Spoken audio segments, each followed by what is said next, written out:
আসসালামু আলাইকুম বোনেরা, কেমন আছেন? আশা করি ভালো আছেন। আলহামদুলিল্লাহ আমিও ভালো আছি। আজকে মাসকলার ডাল ব্লেন্ডার করব, তেলে নিচ্ছি।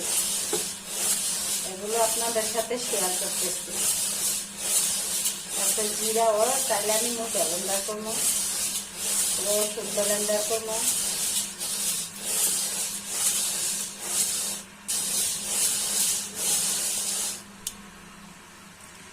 এই যে দেখুন পানি ফুটাইতেছি, পানিতে ফুটাইয়া খাইতে হয়।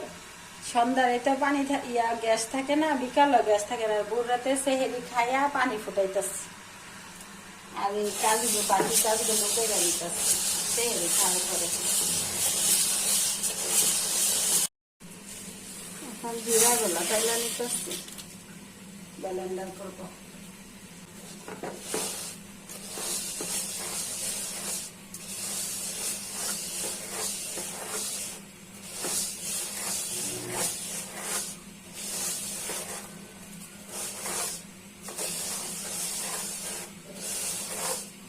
কুচি করে নিয়েছি, ব্লেন্ডার করবো।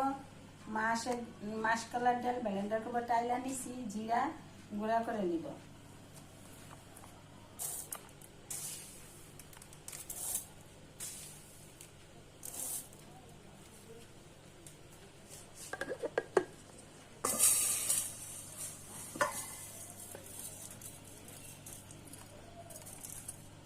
আদা ভাঙ্গা থাকলে খাইতে স্বাদ লাগে।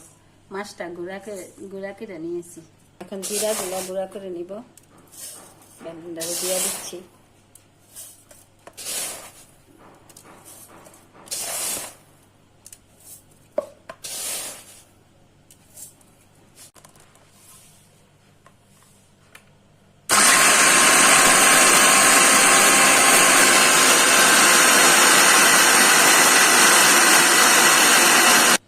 জিরাগুলা গুঁড়া হয়ে গেছে, কি সুন্দর হয়েছে কালারটা। হালকা বাজি তো কালারটা অনেক সুন্দর আসছে। রসুন গুলা এখন ব্লেন্ডার করে নিচ্ছি। ছোট তো ইয়াটা একটু কমাই দিই, হালকা একটু পানি দিয়ে দিই।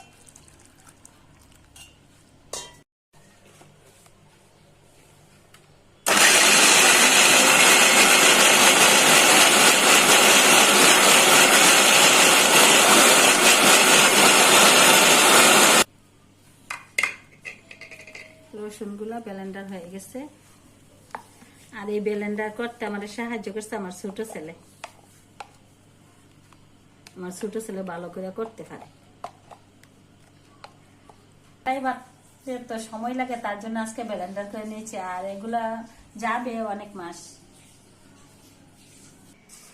বোনেরা এইভাবে সংরক্ষণ করলে ভালো থাকে। এই যে পলিথিনের বক্সে বইরা পলিথিনে ঢুকাইতেছি, কারণ এগুলা বাজা তো, যাতে বাতাস না লাগে। এভাবে রাখলে 1 বছর রাখতে পারবেন, নষ্ট হবে না।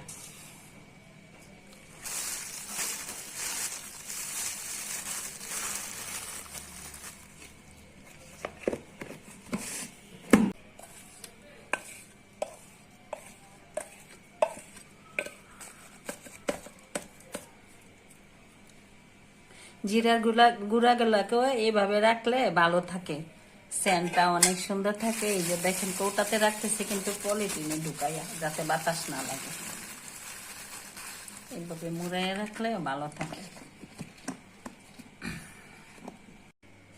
এইভাবে গুছিয়ে রাখলে ভালো থাকে, সবকিছু দেখতেও ভালো লাগে।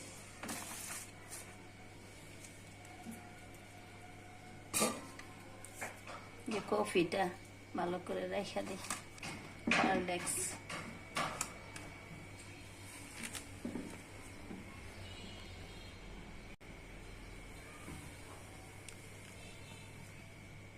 এগুলো এখন বক্সে ঢুকাইতেছি।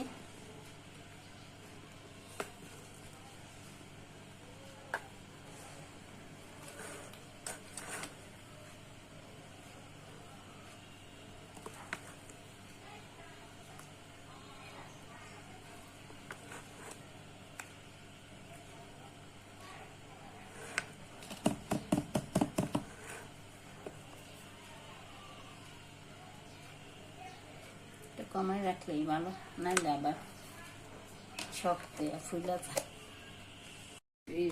জায়গা আছে, ফ্রিজটা একদম বড় বড়।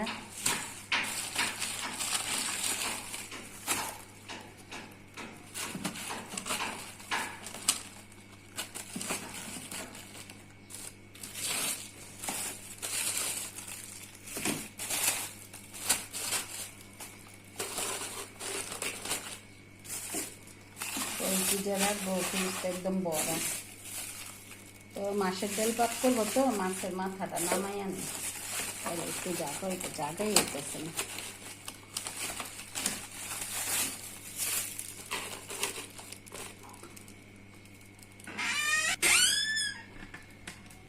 আজ সারাদিন অনেক কাজ করেছি, ব্লেন্ডার করেছি রসুন, মাছের ডাল, জিরা, এবং গ্যাস থাকে না। বুড়াতে সেহেরি খাওয়ার পরে এগুলা করে টাইলা রাখছি, পরে সকালবেলা উঠে এগুলা করা লাগছে। আর আজকের ইফতারিটা কারেন্টের চুলায় রান্না করেছি। সরকারের কাছে আমার অনুরোধ, আপনারা আমাদেরকে দয়া করে গ্যাসটা ভালো করে দিবেন, যাতে আমরা সবাই গ্যাস পাই। আর সরকার তো আমরা বিল দিতে হয়, তারপর আবার কারেন্টের চুলা জ্বালে অনেক সমস্যা। এখন বোনেরা রুই মাছের মাথা দিয়ে মাসকলার ডাল রান্না করবো। পাতিলের মধ্যে তেল দিয়া দিচ্ছি, গরম হয়ে গেছে। পেঁয়াজ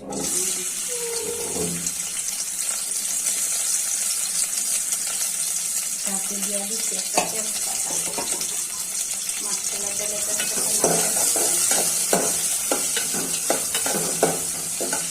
পেঁয়াজটা ভাজা হয়ে গেছে। পেঁয়াজটা ভাজা হয়ে গেছে, দিয়ে দিচ্ছি পরিমাণ মতো রসুন, দিয়ে দিচ্ছি একটু আদা বাটা, যেহেতু মাসকলার ডাল আদা বাটলে ভালো লাগে।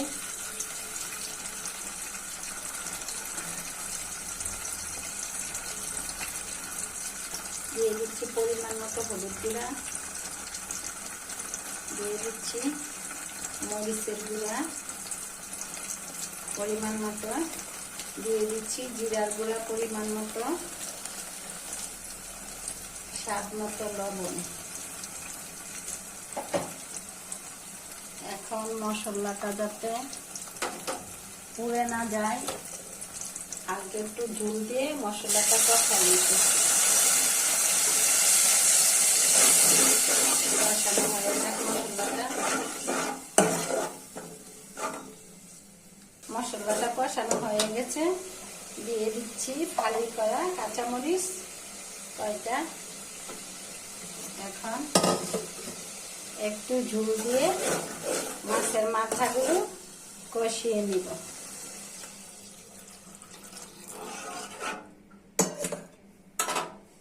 রুই মাছের তরতাজা রুই মাছের মাথা দিয়া মাসকলার ডাল আজকে রান্না করব। মাছের মাথাগুলো কষানোর জন্য একটু ঝোল লাগে, তার জন্য ঝোল দিয়ে দিছি। এখন রেখে দিচ্ছি, এটা কষানো হয়ে যাক। মাছটা কষানো হতে হতে এখন মাসকলার ডালটা একটু গুলিয়ে নিই।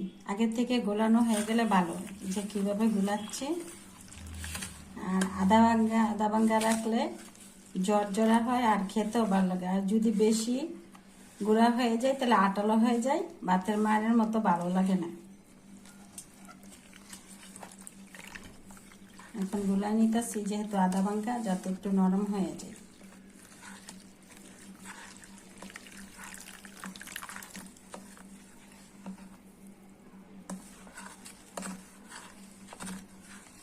এই যে গুলা হয়ে গেছে,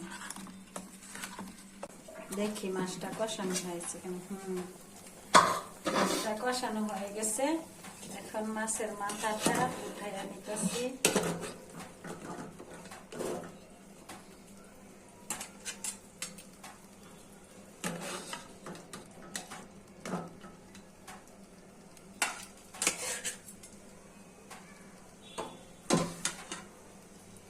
এখন মাসকলার ডালটা যা আগে থেকে গুলাই রাখছি, এখন এটার মধ্যে সাইডা দিব। দিচ্ছি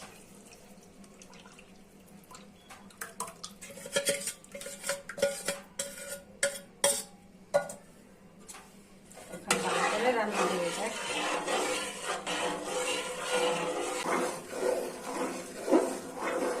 দেখি বোনেরা সিদ্ধ হয়েছে কিনা। সিদ্ধ হয়ে গেছে। এখন মাছটা তো কষায় রাখছিলাম, আর কাঁটাগুলা একটু ডালের সাথে দিতেছি, তো বাইসা নিচ্ছি, কাঁটাটা দিয়ে দিচ্ছি মাছটা। মাছের মাথার মধ্যে তো কাটা বেশি, তার জন্য কাঁটাটা বাচ্চা দিচ্ছি। ডালটা হয়ে গেছে, ধনিয়া পাতাগুলা ছিটিয়ে দিচ্ছি। দেখতে মনে হয় হালিম।